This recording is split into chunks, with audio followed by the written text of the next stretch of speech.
daily podcast on the Big 12 Conference, part of the Locked On Podcast Network, your team every day. Hello, everybody. Josh Neighbors here for the Locked On Big 12 podcast. And joining us today, my colleague at SiriusXM, former Texas running back, former NFL running back, TV analyst, radio host, father, and gym owner, correct? Yes, sir. Yes, sir. I mean, Fozzy, it's Fozzy Whittaker, everybody who's listening. But Fozzy, how do you have time to do anything? Man, that's a good question. I've been trying to still find the answer to that because my days and my schedule are jam-packed, kind of a revolving door of what I have to do next. And obviously my kiddos are involved in sports. So my son's playing football and baseball right now. My daughter is doing gymnastics and dance. And so each and every day, man, it's a fun new adventure trying to figure out how do I go from one thing to the next. But I wouldn't trade it for the world, man. I love this time of my life, man. Football season, obviously having everything going on at once is still a blessing because I'm able to be in this position. But man, it's the most exciting part to me is just being in season and having an opportunity to do what I love.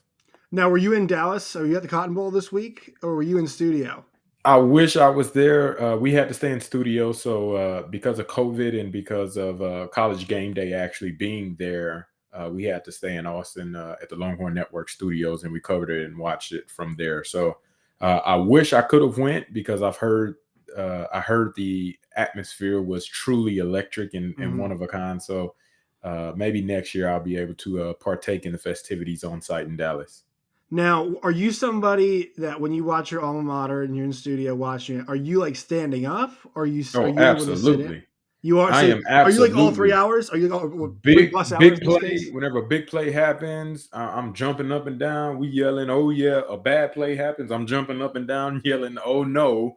But I am extremely involved whenever I'm watching, and so that's kind of one of the things that brings that college football to life is the experience that the fans have, whether they're in person or watching on the TV. It's just what makes this game so great is how much people are involved in the games. And so I'm one of those crazy fanatics that going all in. I know I have to do a show, a halftime show and a post-game show after the game. But whenever I'm watching the game in that moment, man, I'm a true fan and really enjoying just seeing football played. Have you recovered? Have you recovered from the result? Absolutely. I have not recovered from this result. No, not in no way. I will not recover until Texas beats Oklahoma State. And so that's the upcoming game. And Oklahoma State's going to be a really good test. It's the only other undefeated team in the Big 12. So it'll be another tough matchup for Texas. But if they can pull out the victory, then I'll have some resolve about where this season is going. But ultimately, or I guess currently, I am not at peace right now with what transpired over this past Saturday. Yeah, and I want to show you some numbers here, just kind of taking a look of the first half and the second half. And to me, the turning point, is, obviously Caleb Williams' run, but it looked like to me that Oklahoma, with an offensive line that hasn't been very consistent this year, just kind of began to wear down Texas, especially, and I think up front both ways that was true. It looked at the front for Texas on both sides was shot out of a cannon early on. They were controlling they're controlling it both ways. Flipped in the second half, and it's kind of one of those things where in the heat in a really high intensity game, like the quality of Oklahoma kind of shone through, and they just got kind of that lift from Caleb Williams. But to me, up front was where Oklahoma won this game. It's where they got down early, but it's also where they came back late. Yeah, that's typically who wins this game on a yearly basis. Is whoever can control the line of scrimmage and actually dominate is the team that usually comes out on top. So this year, and I feel bad for saying this, but even in my pregame show on Longhorn Network, we have what we call these game day guarantees where, we pick certain stats and it's a inter-rival competition between ourselves amongst hosts. So me, Michael Griffin, and Laura Galindo, who's the anchor, we all go back and forth trying to take guesses on who will win. And one of our game day guarantees is always, the score of the game. Mm-hmm. And I actually had picked Oklahoma to win this game because of how good they were on their defensive front. And I know their offensive line was having some problems. I didn't necessarily expect them to rush for over 300 yards. Obviously, that was a surprise in and of itself. But I knew that we had problems as a Texas fan, that we had problems on our offensive line, and Oklahoma's defensive line is the best in the conference, hands down, with Nick Bonito getting a couple sacks, Perion Winfrey getting a sack, Isaiah Thomas getting a couple TFLs, half a sack. All three of their big playmaker go-to guys created a huge impact on the game. And you can hear Casey talk about it in the post-game press conference, where he did an interview and said that, they were in his face, and it took his eyes away from looking downfield constantly because of how much pressure he was under. So I kind of expected, Texas's offensive line to struggle. For them to jump out the way that they did in the first half, that was the true surprise for me. But I did expect it to settle down in the second half. I thought they did build up enough of a cushion to win, but I knew Oklahoma's defensive front would be would have something to say about that. And ultimately, they were able to come down and make some plays in the run game, stopping Bijan, and then as well as forcing Casey to throw some passes away and keep Casey under pressure the entire day. This is one of those games where you saw the lead and you were wondering, like, okay, because you knew the run from Oklahoma was going to come. This game often resembles a basketball game more than an actual football game, right? Yep. I mean, it very much resembles it's always a game of runs. Looks like, like Kevin Durant's Thunder against the Warriors team when they had that great series. But like, okay, whatever happens, like a 20-point lead, like it's not safe. You know, it's not safe. My question was, okay, will Texas have the ability to punch back and kind of stave off Oklahoma? I love Xavier Worthy. He's a terrific player. The play of the game, though, is him coming out of the end zone when he probably shouldn't have, and having I believe it was him that fumbled right on the kick return. Yeah, he fumbled. Yeah, and because he made up for it the next drive. The problem was you're giving an Oklahoma team the ball back, and they've been moving on your ass the entire second half. Absolutely. So that was, to me, was the play with Xavier Worthy. And look, he's a freshman. He had an amazing game, but that was the play of the game in my mind. I know there's a lot of other plays, but that's the play that stands out to me because it set up Oklahoma and it put Texas in a spot where they had to score again, but also Oklahoma would get the ball back.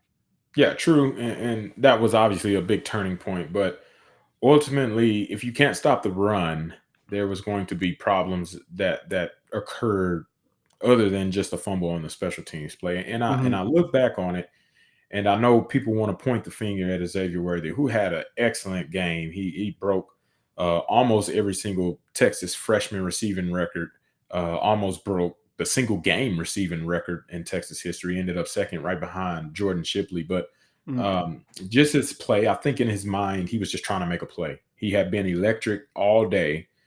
He had been Texas's go-to guy whenever they needed a big play to happen. And I think in that moment, he was just trying to make a play. So I don't fault him trying to make a play. Now, obviously, you got to hang on to the football. But where I'm not really confident and comfortable about is the defensive play. And anytime you score 48 points, in my mind, as a University of Texas graduate, fan, analyst, everything else, you should win that game. There's no way somebody should outscore you whenever you put up 48 points. It should be automatic. And then obviously having an 18-point lead at the end of the third quarter, like that should be in and of itself a way for you to finish and close that game. And Texas was not able to from the defensive aspect. And so obviously Xavier Worthy put the defense in a bad situation on that fumble, but ultimately the defense did not get a stop whenever, Texas's offense needed that help. And like I said, 48 points, that speaks for itself. You should be able to find a way to get a victory if you score 48 points. But obviously you can't give up 600 yards, 300 on the ground, 300 in the air, and then obviously not stopping the counter play, which killed Texas all game long. And most of that came down because of poor tackling. And a lot of those rushes, those big games, explosive runs, the 4th and 1 with Caleb Williams, if you just tackle him whenever first contact is made, I understand they may get a couple more yards because of just, how good of players that they are, but if you're able to get him down whenever you make contact, then hey, this game looks a lot more manageable, and you force Oklahoma's offense to continue to have to build a drive together and take up clock. But whenever you give up those explosive plays, especially on third down in the passing game as well, that was something that killed Texas. I put a lot more blame on the defense than I do Right. Xavier Worthy coming out of the end zone trying to make a play in a moment and in a game where he's been the most explosive player on the field. Yeah, it kind of gets to the conversation about Sark because I did see, I forget what it was. One of the Texas publications said something about, does this feel like the Tom Herman Texas team? Just kind of, and from a result standpoint, right? There's been some high highs this year. Obviously, Mm-hmm. Scoring 70 points in a game, beating Louisiana to start off the year, beating TCU in the way they did. And the lows have been low. I mean, getting absolutely mashed by Arkansas and then this, kind of letdown. I would say from that perspective, yes, I agree with that. I want to know your thoughts. But from the offensive perspective, what was Tom Herman's biggest issue? Everybody complained about last year? Bijan Robinson not getting the football. Yeah. What was Sark really good at Alabama? Getting guys the football. Yep. First play of the game looked pretty familiar. I've seen Devontae Smith score on that play a few times, right? When Alabama. And I think he's done an excellent job of creating. And you can say the offense, but it stalled a little bit the second half. But once again, 48 points is 48 points. I don't care when or how you get it. You should win with that much. So I would say maybe in a general feel, I could sympathize with somebody saying this feels like Tom Herman more of the same. But from what people complained about with Tom Herman, at least offensively, like he's actually addressed that and fixed it, I think. Absolutely. I don't think this feels similar to Tom Herman. Obviously, the loss does, and the way that they did lose feels similar, just because we've experienced so many close games with Tom Herman. But the thing about Sark, that it feels different because, like you said, offensively, he's addressed some of the issues that Tom Herman used to do. Tom Herman used to rotate a lot of the guys, especially playmakers. You have guys that you didn't think would be in the game on critical situations, and they were in the game. And I'm not saying he, did that purposely or intentionally or whatever the case may be. He trusted his players, which is fine with me. But to a certain degree, at all times when the game is on the line, Texas fans would feel that you need your best players on the field, and sometimes that just didn't work out in that way.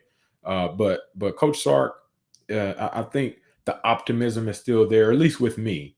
With the loss, obviously it hurts close to home just because it's your rival. It's a huge game. You built up a 21-point lead, and it's blown. Like, there's a lot more emotion attached to it. But I think the response that he had after the Arkansas beating was truly amazing in and of itself, pitching a shutout with the defense, and then Casey having this immaculate game, scoring 6 total touchdowns. And I feel like this could be another statement response game against Oklahoma State, because Oklahoma State is the only other undefeated team in the Big 12. They have playmakers left and right. They have a really, really good defense. They have a really good running game. And this will be a testament to see how well Coach Sark's coaching culture, how well his players understand the coaching culture, and how well he's able to implement what he wants to get done, him as well as Coach PK, the defensive coordinator, on what he wants to get done and accomplish after reviewing this film, knowing that you gave up 300 yards rushing yet again in a season. What is going to be your response and bounce back against a team that loves to run the ball and will hand it to Jaylen Warren over 30 times in a game? What is your response? Right. And so this is the most anticipated game for me. I didn't expect Texas to beat Oklahoma. There probably were very few people that expected going into the season that expected Texas to beat Oklahoma.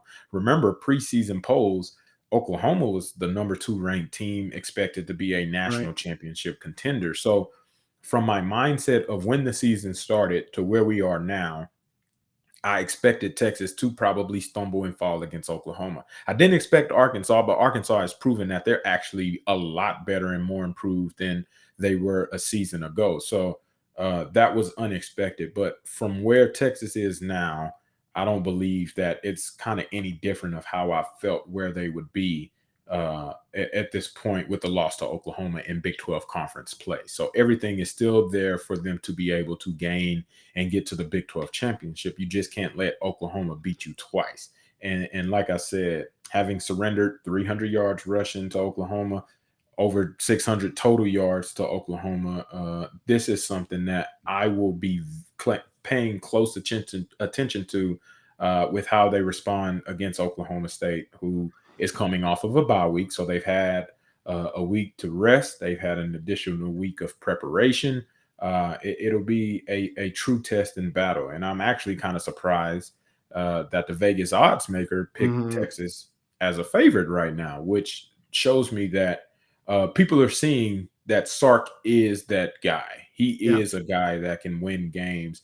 Otherwise, if this was the Tom Herman era, I would expect Texas to be the underdog at home against Oklahoma State, who is ranked as the number 12 team in the nation. So I think that's refreshing. It's good to see that people are taking notice of Sark. I think that's a one-time thing that Sark gives up a lead with a 21-point lead or 18-point lead late in the game. I don't think we'll ever see that again as he's the head coach at the University of Texas. And I think he will get the problem solved like he's done in the past and will get his playmakers the ball and he'll get his defense playing how they're supposed to be playing. Yeah, I love Steve Sarkisian, and I think my kind of message for the season was be patient. Like, this stuff does not, just because you're Texas and you got a really great coach doesn't mean it clicks. You know, they've got a number 3 recruiting class coming as of right now. It's number 3. It'll change, but it's a great recruiting class. The area, and this is true for Oklahoma, when they move to the Southeastern Conference, like the offensive line and the defensive line is where you win and you lose games. It's 100% true. Arkansas pushed Texas around. Oklahoma pushed Texas around. And then, to use another example, even just to use Oklahoma, in that LSU game where they got thrashed, I know LSU killed everybody, but it was like watching the defensive line from Oklahoma. It was like they're hitting a brick wall, hitting the LSU offensive line, right? I mean, it's just there's a visible difference. And I think Pete Kwiatkowski getting him from Washington was a big coup. Obviously, people aren't pleased with him right now, but you have to give it some time. Like, you have to give them some time to get in their players and develop them. And that's why, this better than anybody else. Patience is not in high supply there. But I think it's important to, people like you and people who cover it, preach patience, because I feel like in this sport too often we're very impatient, and that can be to our detriment sometimes as fans. Yeah, man, it's going to take time, like you said. Now, how much time? Right. We don't know. It all depends on the results on the field. But here's one thing that gives me a little bit of optimism about Steve Sarkisian and what he's been able to do in his short time frame on the 40 acres is that Xavier Worthy was one of his guys, a guy that he sought after, who he recruited, who he wanted to have around. And whenever he initially committed to Michigan, okay, Sark's like, cool, that's okay. I was recruiting you at Alabama. Now I'm moved to Texas. I'm still trying to recruit you and keep that open relationship going. Okay, cool. No hard feelings. I understand. And then Xavier Worthy changes his mind and says, okay, hey, I want to go with Sark, wherever Sark is at. And Sark is obviously in Austin now. And I think the effect that you see is that Xavier Worthy is the best receiver Texas has. Steve Sarkisian has found a way to get the ball into his hands because he views him as a dynamic player and a game changer in this Texas offense. That's the one person that Sark has had his hands visibly on and handpicking and saying, hey, I want this guy because this guy is a guy that can make a difference on our team. Now imagine how this team can look in a couple of years after Sark handpicks his entire team. And not just from what he's inherited from Tom Herman. Not saying Tom Herman was a bad recruiter, because we've seen top 10 class after top 10 class after top 10 class and top 15 class. And Tom Herman was a great recruiter, but the development issue, it was the key critical piece as to why Texas never got to where expectations were supposed to be, because guys weren't developed in the position that we thought they should be in. And now we see Sark, who as a true freshman with Xavier Worthy has him on a whole nother level with where this Texas offense kind of was viewed at. And so that's the biggest optimism that I take away from it is, yeah, you got to have patience, but look what Sark has done with one guy that he was able to handpick and bring in himself because of what he's been able to do in previous eras, whether it was with USC or whether it was at Washington or whether it was with Alabama. he's found guys, and he's found the guys with talent that can make a difference in the game. So continue to have that patience and just see what he does in the next couple of years, because it can be truly special if he has a response in the same way that Xavier Worthy is being a difference maker and an impact player for Texas right now. Yeah, I love, he's a great he's a really good offensive mind, but I just think the thing I like about Sark is there's a lot of simplicity there. It's like, I have good players. Let's get him the ball, right? Let's Yep. get him the ball. Let's get him in Yep. space. Let's give him chances to make plays. And that works. And I think that's going to, Tom Herman, he got the talented players. It didn't always work out that way. I want to ask you about some Big 12 stuff, Fozzy, as we kind of move here. So I did some tiers. And I won these 3 tiers here. Tier 1 is CU in Dallas, Oklahoma. Yep. I think we're pretty good on that. I know they've had some shakiness, but let's be honest, they keep finding ways to win games in all different varieties of ways. Low scoring, Yep. high scoring, doesn't matter who's playing quarterback. That just shows you're talented and you're well coached. Despite the fact that things might not always go correctly, you find a way to win. Tier 2 is these 5 teams, I believe, and I no disrespect to Kansas State or West Virginia, Texas Tech, and Kansas, but like these 5 teams in Tier 2, to me, all have a legitimate chance to be that second team that makes it. And I think you're 100% right with how critical this game is this week between Oklahoma State and Texas. And I kind of want to hit on that, is that this is another challenge with a team they're gonna lean on you. Like there's no secret with Oklahoma State, and it's really weird to say, right? I mean, you played against Oklahoma State, and Yep. I forget who was quarterback when you were there, but I'm sure they were throwing the ball around. This is not that version of Oklahoma State anymore. They are a power run football team. Yep. They've been doing it for 3 or 4 years now, right, with Chuba Hubbard, and they're doing it right now. And the Oklahoma State running backs are the guys who are in the league now, right? Justice Hill and obviously Chuba Hubbard. And I would be surprised if Jalen Warren doesn't make it to the NFL either. That's kind of their MO now, and also that might be the meanest defense in the Big 12. They get after it. I mean, Malcolm Rodriguez is a fantastic player. So this is one of those games where I don't think a lot of the stuff from Texas, Oklahoma is always super valuable because that game is always so bananas. Yep. But the offensive line stuff, the withering in the end, that's going to be tested this week. Your medal, a noon game in Austin, they're going to test in that heat. I'm not sure how hot it's supposed to be, but can you stand up to a team that is rested, that's going to want to try to, like a boxing match, lean on you? And I think that's this kind of feels like, Texas needs to win this game if they want to have any ideas of going to the Big 12 championship, it feels like. Absolutely. This is a must-win situation. This is a Big 12 championship game. That's the mindset that Texas has to go in against this Oklahoma State team. And like I said, I feel like a lot of things will be corrected in this week. I'm not going to say that it'll be perfect, but I think it will be addressed, and there will be a better showing by the defense than 600 yards of total offense. I guarantee that will not happen again. Or at least this week. And if it does, then PK might have to figure something out. But the thing about it is Spencer Sanders is the X factor here. He's the guy that can win Oklahoma State the game or can lose Oklahoma State the game just because he's so inconsistent. And it's kind of been a testament to his career. I'm not quite sure which Spencer Sanders I'm going Last to year's get. game was a great example of that, right? Exactly. I think they doubled up Texas in yards, but they handed them the game with the turnovers.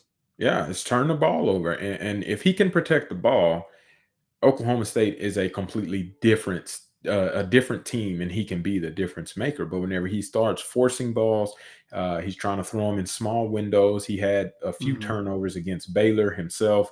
Obviously, they won that Baylor game, but I would say largely that was in part due to their defensive play because of Baylor not being able to establish the run like they typically had in the past couple of weeks. So it's a defensive-led team, which is hard to say about a Gundy team because Gundy's always had offensive players. He's always had explosive firepower, but now it's more of we will control the clock and then, and do the ground and pound game, do what we can, and then rely on our defense to make a play because that's where the strength of their team is right now. So seeing how this game may unfold, it's critical because Number one, we just talked about them being a heavy ground and pound team. And if Texas can't stop the run, if they have not found the answers to stopping the run, it can be a very long day in Austin in front of a home crowd stadium. So they have to, number one, stop the run if they want to have a chance at even stopping Oklahoma State.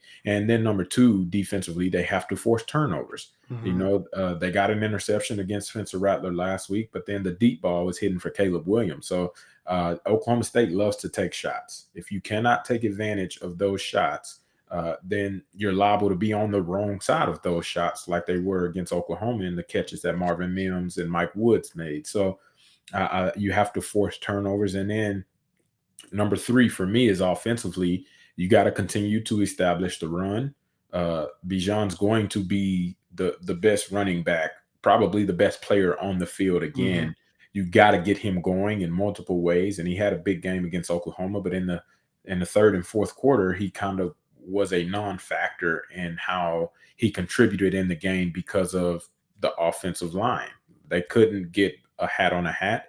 And Bijan was having to break 2-3 tackles before he even got to the line of scrimmage. So you got to be able to establish your run game and get Bijan involved and let him be special. And then now you have to take care of the football. So it's kind of the same philosophy on the opposite side as run the ball and take care of the football. Whereas on defense, you got to stop the run and create the turnovers. And I think that'll be a recipe for success against this Oklahoma State team.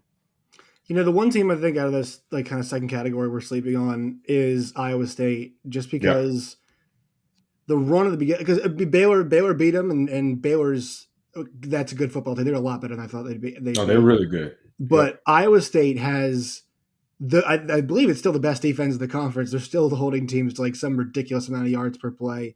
They were fantastic in that game. I mean, they had a couple lapses against Baylor, but they were good enough, I thought, to win that football game. They were fantastic against Iowa. Iowa's offense is very good, but it was the offense that did them in. Yeah. That group still has a chance. And I think I know it was against Kansas, but if they can find that version of a team that they showed up against Kansas and just beat the brakes off them, they could win this conference. They can still win this conference. And absolutely, I would not be surprised if they start going a little bit of a tear.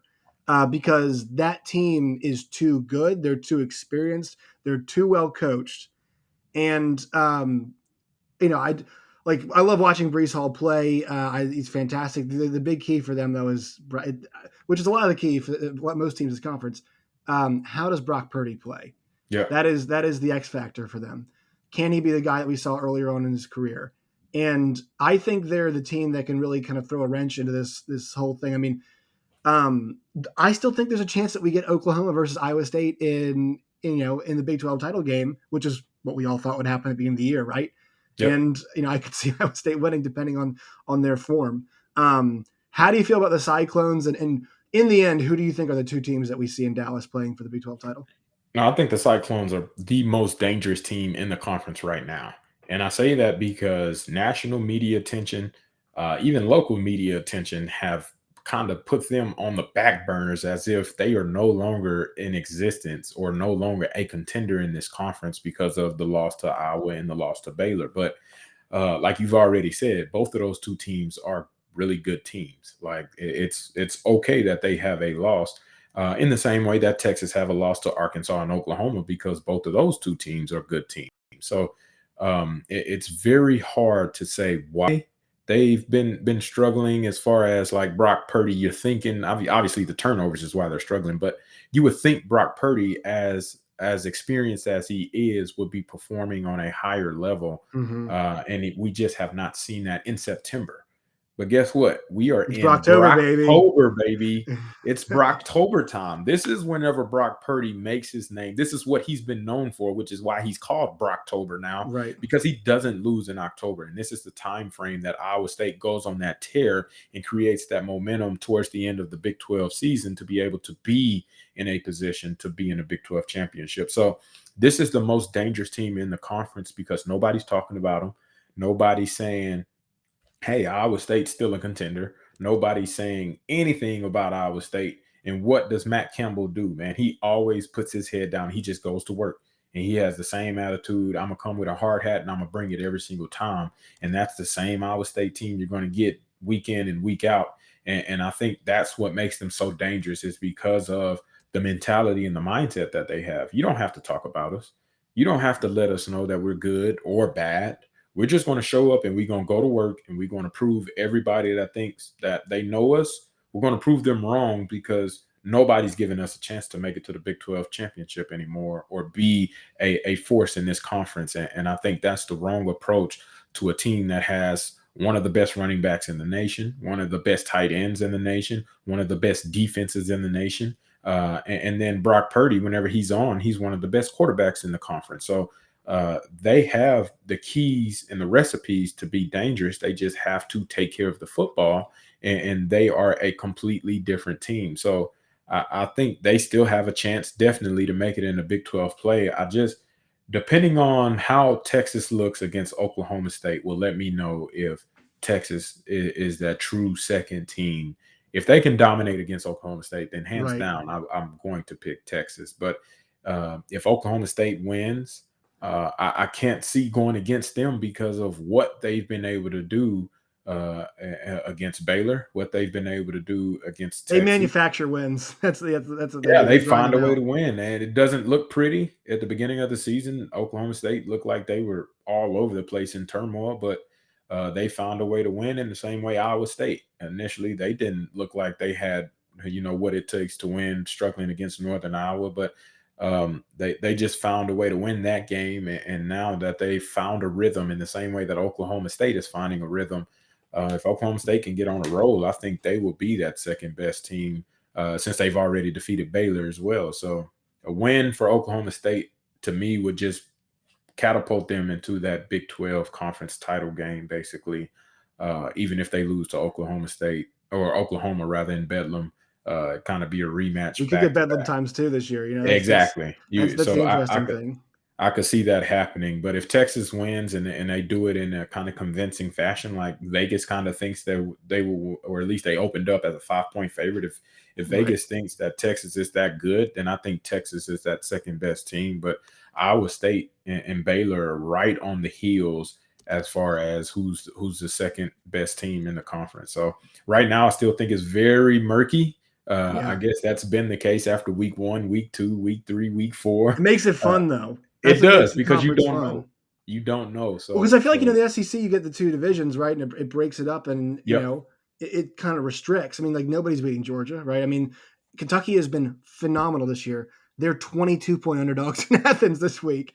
Arkansas, fantastic, got destroyed by Georgia. And we still feel like Alabama's going to come out the other side. The ACC is kind of a mess this year, and we'll see there. But those teams aren't very good, and so it's kind of less compelling when you got 2 teams that aren't very good. The Big Ten, Ohio State's going to the Big Ten championship. There's a news flash for you, and Iowa's got really nobody left on their schedule that feels like they can beat them to it. The Big 12, the nice thing about it is there is a scenario where we've got 6 teams. We're 6 weeks in, and it feels like all 6 of them, could legitimately make Oklahoma's in. The other 5 could basically contend and get to that championship. And it's been this way for years, right? Think about the runs of Kansas State, a while back, TCU, Baylor, Texas, Iowa State. That's the best part of this conference is it's pretty, there is a rotation of teams that, the way kind of the conference works, they can get on a run and go there. To me, the thing about Iowa State is, like, it should be them this year. That Baylor game was a great example. They did not finish drives. I think they had 4 drives that were inside the 25-yard line of Baylor that ended up in a field goal and an interception.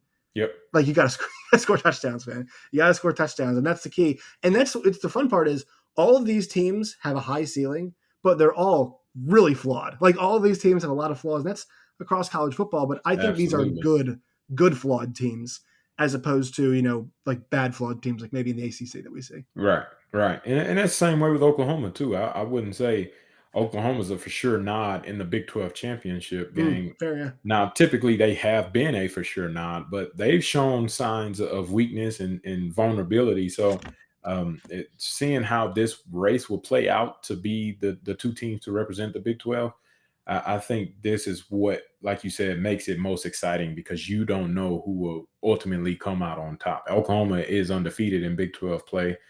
So is Oklahoma State, but it's so much time left to still play in this season that anything can happen, and upsets have been going crazy in this season so far across the country. There have been crazy games happening, so I wouldn't be surprised if Oklahoma takes a loss at some point in time, and you got two teams with one loss in the conference that have to battle it out to see who will represent who, and it'll be one of those times similar to, in my mind, 2018, whenever Texas, Iowa State, TCU, they all were in the running to represent the other side of the conference, and Texas ended up getting that nod because of the tie and how the tie worked, and Texas held the tiebreaker against the other team that they beat. So it could come down to that, except with both sides having to negotiate a tiebreaker. So It's there's more no fun with telling that way. how I like this. I love that structure. I'm the sad we're gonna miss it chaos. when OU and Texas leave,